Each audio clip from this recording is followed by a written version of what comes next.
President, I ask that further questions be placed on notice. Senator Payne. Sorry. Penny. Yep, Senator Payne.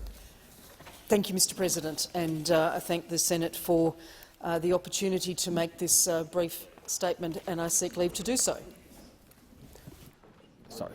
Leave is granted. Sorry, I'll speak to the Deputy President. Mr President and colleagues, when Australians first heard of the explosion at the port of Beirut, it was an incomprehensible disaster. The mobile phone videos of the sudden explosion with its massive white shockwave were truly horrifying. The detonation was so large that it registered on the global detection network of the Comprehensive Nuclear Test Ban Treaty Organisation. More than 215 people died, more than 7,000 were injured, and more than 300,000 were displaced because their very homes were completely lost. Lebanon has not recovered from its grief, nor from its damage. And that day also took the life of an Australian citizen, 2-year-old Isaac Ohlers. Today, we remember Isaac, and we once more offer our deep and sincere condolences to his parents, Sarah and Craig, and their families in their immeasurable grief.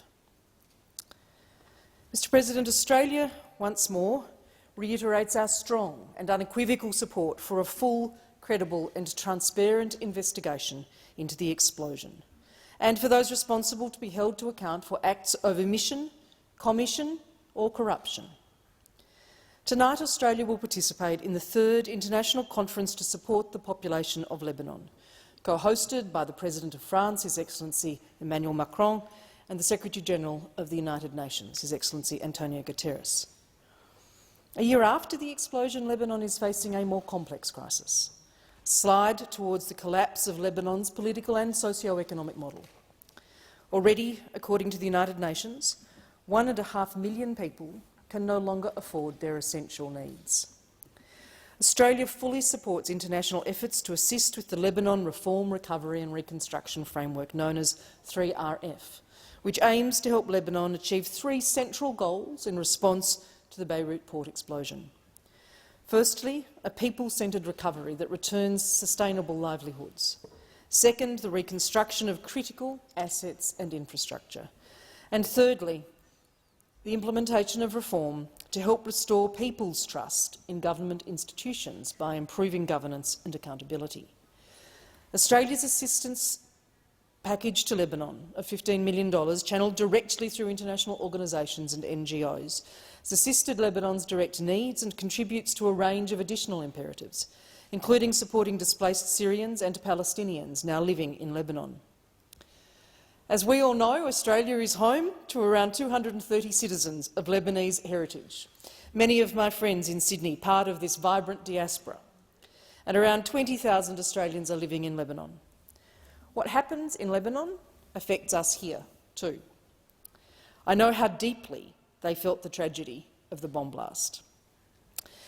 The Lebanese diaspora in Australia of all faiths, including Christian, Muslim, Druze and others, has been incredibly generous in its donations to international organisations, to NGOs and charities as a way to assist those in Lebanon, and I want to acknowledge this warmly. I've had many meetings with the Lebanese communities in Australia. I'm indebted to their tireless efforts, particularly those of Bishop Antoine Tarabay, his broad parish and his excellent advocacy for reform and accountability in Lebanon.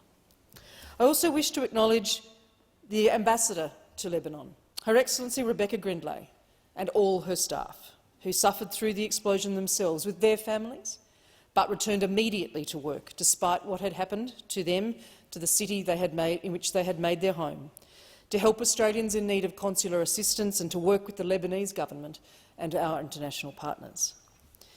Mr President, there is a great deal of work ahead of the international community and for the Lebanese people, if we are to avoid the tragedy of the Beirut explosion becoming an even greater tragedy for all of Lebanon. And, Mr President, Australia will continue to play its part in helping Lebanon with humanitarian assistance, with meaningful reforms, with better governance and with genuine accountability. Senator